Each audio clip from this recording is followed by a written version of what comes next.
راز ما تویی و سرانجام ما تویی،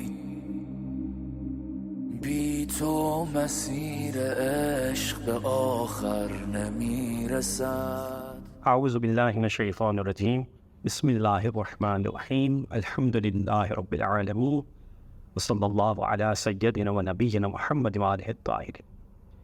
امام حسین علیہ السلام کربلا میں جو اپنے سپاہیوں کو لے کر گئے ہیں، اگر انسان ان کے اوپر نگاہ کرے تو دیکھے گا کہ یہ عجیب و غریب ایک ایسا لشکر ہے کہ جہاں پر عمر کی کوئی قید نہیں ہے۔ اگر ایک 75 سال کا بوڑھا ہے تو 6 ماہ بچہ بھی موجود ہے، عورتیں بھی موجود ہیں، غلام بھی موجود ہیں۔ یعنی امام یہ بتانا چاہ رہے تھے کہ آنے والی نسلوں تک، قیامت تک، اگر کوئی شخص اگر اپنے لیے نمونہ عمل بنانا چاہتا ہے، مثال لینا چاہتا ہے، اگزامپل لینا چاہتا ہے، تو امام حسین علیہ السلام نے اس گلدستے میں ہر وہ ایک پھول چن کر رکھ دیا ہے۔ انہی میں سے ایک پھول حضرت علی اصغر ہے۔ حضرت علی اصغر جنہیں ہم سال کے اندر بھی بند نہیں کر سکتے ہیں، جن کی عمر سال کے اندر نہیں ہے بلکہ 6 ماہ یا 6 ماہ عمر ہے۔ حضرت علی اصغر علیہ السلام کی جو شہادت ہے اس سے انسان بہت کچھ حاصل کر سکتا ہے۔ میں آپ کی خدمت میں 3 لیسنز پیش کر سکتا ہوں کہ جو ہم حضرت علی اصغر علیہ السلام سے ہم لے سکتے ہیں۔ پہلی چیز یہ ہے کہ انسان جو ہے بہت دفعہ کمپلین کرتا ہے کہ میرے پاس پاور نہیں ہے، میرے پاس طاقت نہیں ہے، میں یہ کام نہیں کر سکتا۔ تو یاد رکھیے گا حضرت علی اصغر علیہ السلام نے گرچہ جسم کے اعتبار سے جسمانی طاقت کم ہے، قوت کم ہے، لیکن جو پیشن اور جو جذبہ ہے وہ عجیب و غریب ہے۔ کہ جب امام حسین علیہ السلام نے حلم ناصر ینصرنا کی جب صدا لگائی ہے تو یہ 6 ماہ نے اپنے آپ کو جھولے سے گرا دیا۔ یہ بتانا چاہا بابا جسم میں طاقت نہیں ہے لیکن جذبہ اور پیشن میرے پاس موجود ہے۔ یہ ہماری لیے لیسن ہے کہ کم سے کم ہم ہمت اگر رکھیں کسی کام کے لیے، خدا کے لیے، خداوند متعال اس پر بھی ریوارڈ دے گا۔ یہی وجہ ہے عمر چھوٹی ہے لیکن خداوند متعال نے اس بچے کو ہی باب الحوائج بنا دیا۔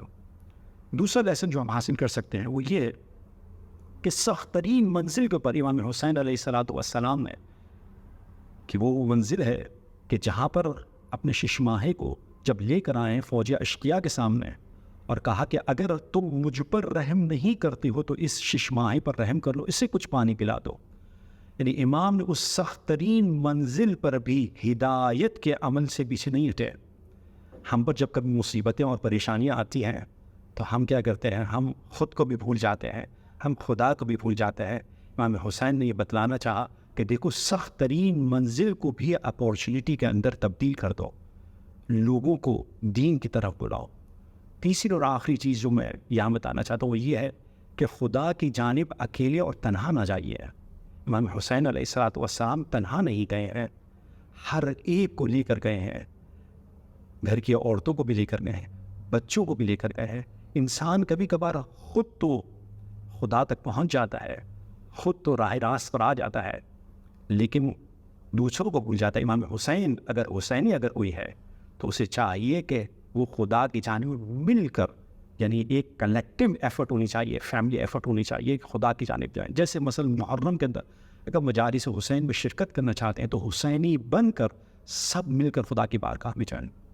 اس کے بعد اگر آپ دیکھیں، نگاہ کریں امام حسین علیہ السلام جو علی اصغر کو لے کر چلے ہیں، دیکھیں علامہ آیت اللہ نقی نقن صاحب نے ایک جملہ بہت اچھا ارشاد فرمایا، کہا کہ بعثت رسول خدا کی جو بعثت ہے وہ شاید منتظر ہے، 40 سال منتظر ہے۔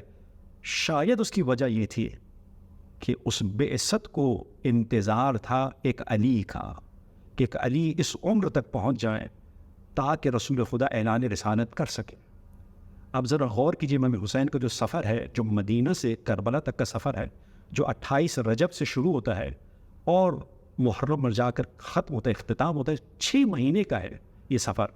اس 6 ماہ کے اندر اب آپ کو سمجھ میں آ جائے گا کہ امام حسین اپنے سفر کے اندر منتظر ہیں ایک اور علی اصغر کے، کہ وہ علی اصغر آئے تو حسین اپنا سفر شروع کریں. حسین جن جن منزلوں پر جاتے چلے جاتے ہیں علی اصغر کی زندگی کا ایک ایک دن بڑھتا چلا جاتا ہے, اور جس مقام پر حسین کی سفر تمام ہوتا ہے اس جگہ پر علی اصغر کی زندگی انتہا تک پہنچ جاتی ہے, وہاں پر علی اصغر کی بھی زندگی تمام ہو جاتی ہے. اگر تھوڑی دیر کے لیے سوچے کہ علی اصغر علیہ السلام کا کیا کام تھا کربلا کے اندر, دیکھیں جتنے بھی گئے حضرت امام حسین علیہ السلام کی طرف سے بہادر تھے. حضرت عباس نمدار گرچہ تلوار لے کر نہیں گئے, نیزے کے ساتھ گئے. ممکن ہے تاریخ یہ لکھ دیتی کہ عباس تھے, نیزہ لے کر گئے تھے, شیر تھے, تو تاریخ یہ لکھ سکتی تھی کہ حسین جنگ کرنے کے لیے گئے تھے. علی اکبر تھے ساتھ میں, قاسم تھے, اونو محمد تھے, حبیب تھے, یہ تمام جو ہیں ایک یہ بہادر لشکر تھا. تو تاریخ یہ لکھ سکتی تھی کہ شاید حسین جنگ کرنے کے لیے آئے تھے, لیکن علی اصغر کی شہادت نے یہ تمام کی تمام جو شہادتیں پچھلی ہوئی, پیچھے جتنی بھی شہادتیں, ان سب پر مظلومیت کی مہر لگا دی کہ حسین یہ آخری جو شہادت جو پیش کر رہے ہیں وہ یہ بتانا چاہ رہے ہیں کہ یہ بھی مظلوم ہیں, اس سے پہلے جتنے بھی تھے وہ سب کے سب مظلوم تھے. ایک اور چیز جو ہمیں اس پر خیال کرنا چاہیے حضرت علی اصغری شہادت میں, دیکھیں علماء نے یہاں پر ڈسکشن کی کہ حضرت امام حسین نے جو ترتیب دیا ہے لشکر کو, جو 10 محرم کو جو لشکر بھیجا ہے, ایسا نہیں ہے کہ اتفاق ایکسیڈنٹلی جو سمجھ میں آیا وہ جا رہا ہے آگے, نہیں ایسا نہیں ہے, بلکہ ایک ترتیب خاص ترتیب سے بھیجا ہے. یعنی پہلے اپنے اصحاب کو بھیجا اور اس کے بعد اپنے جو بنی ہاشم کے جو جوان تھے ان کو بعد میں بھیجا.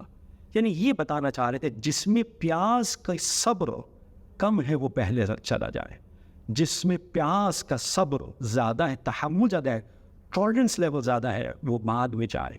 اسی وجہ سے آپ ذرا دیکھیں گے کہ جو سب سے آخر میں آئے تھے انہیں سب سے پہلے بھیجا گیا, کیونکہ جب فوج اشقیہ میں تھے اور جب امام حسین کے پاس آئے تو پانی سے سیراب کیا تھا, اور جب امام حسین کی خدمت میں آئے ہیں تو امام نے دیکھا کہ اب یہ ہمارے پاس آئے ہیں تو سب سے پہلے چاہتا ہوں کہ یہ چلی جائے.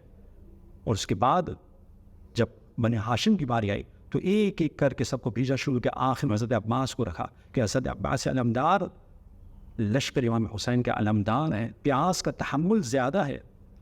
لیکن علماء کہتے ہیں کہ یہ ساری ترتیب سمجھ میں آتی ہے, عقلی ہے, فلسفی ہے, سمجھ میں آتی ہے, لیکن اس تمام کی تمام ترتیب الٹ جاتی ہے کہ مجھے نہیں معلوم کہ امام حسین علیہ السلام نے سب سے آخر میں حضرت علی اصغر کو کیوں رکھا.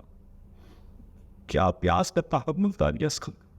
مجھے نہیں سمجھ میں آتا کہ جب حضرت علی اصغر علیہ السلام کو لے کر آئے امام حسین علیہ السلام تو وہ جو تیر جو پھینکا ہے وہ تیر کی وجہ سے بچہ پلٹ جاتا ہے. دیکھیں ایک اور مصیبت ہے یہاں پر, مصیبت یہ کہ امام حسین علیہ السلام کے خیمے سے جو آیا, حضرت علی اکبر آیا, تو لیلہ جانتی تھی کہ علی اکبر کس لیے جا رہے ہیں, شہادت کے لیے جا رہے ہیں. صبر تھا, ماں سمجھ رہی تھی کہ علی اکبر کس لیے جا رہے ہیں. لیکن سلام رباب کو کہ دیکھیں امام حسین علیہ السلام کو کسی مقام پر تردد آپ کو نظر نہیں آئے گا, ہر ایک چیز یقین کے ساتھ کرتے چلے جا رہے ہیں. لیکن یہ بچہ جب اپنے حق کے ہاتھوں پہ, امام کے ہاتھوں پہ جب یہ پلٹ گیا اور شہادت ہو چکی, تو امام حسین علیہ السلام کے لیے سخت مرحلہ تھا کہ کیا کرے.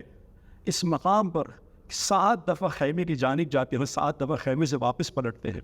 یہ وہی سنت ابراہیمی ہے, مجھے نہیں معلوم جو 7 دفعہ کا جو یہ فگر ہے کہ حضرت حاجرہ سلام اللہ علیہ نے انجام دیا, اور کہتے چلے جاتے ہیں ہم یہی تو روز عاشورہ کرتے ہیں, انا للہ و انا الیہ راجعون. میں کہوں گا اے مولا یہ تردد کیوں نظر آ رہا ہے کہ کیوں آپ خیمے کی جانب نہیں جاتے ہیں؟ تو شاید جواب یہی ہوگا کہ بقیہ سب کو جو بھیجا تھا وہ اس یقین سے بھیجا تھا کہ یہ میدان کارزار میں جائیں گے اور جام شہادت نوش پائیں گے, لیکن اس کی ماں نے تو اسے اس وجہ سے بھیجا تھا کہ اسے پانی سے سیراب کیا جائے. اب میں کس منہ سے اس کی ماں کو یہ کٹا ہوا گلا یا گلوے مبارک دکھاؤں گا؟ بہرحال امام حسین علیہ السلام یہ سخت ترین منزل تھی کہ آپ دیکھیں گے کربلا کے اندر خداوند متعال نے کہیں بھی امام حسین علیہ السلام کو تسلی نہیں دی ہے, لیکن علی اصغر کی شہادت کے موقع پر حادث غیبی آواز دیتا ہے کہ اے حسین یہ بچہ ہمارے حوالے کر دو، دع الحسین، یہ بچہ ہمارے حوالے کر دو، ہمارے پاس دودھ پلانے والی موجود ہے۔ یعنی وہ کیفیت کیا ہوگی امام حسین کے قلب مبارک کی کہ خدا بند متعال کو تسلی دینی پڑے۔ اس حال کے ساتھ خیمے پر آتے ہیں، خیمے پر ماں منتظر ہے۔ اب دیکھیں یہ بہو جو ہے یہ اہل بیت کے گھرانے کی ہے۔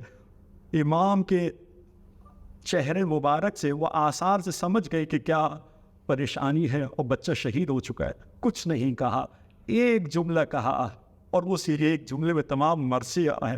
کہا یا بدیہ اب مثل کا یدھر، کیوں بیٹے کہ تجھ جیسے کو بھی ذبح کیا جاتا ہے۔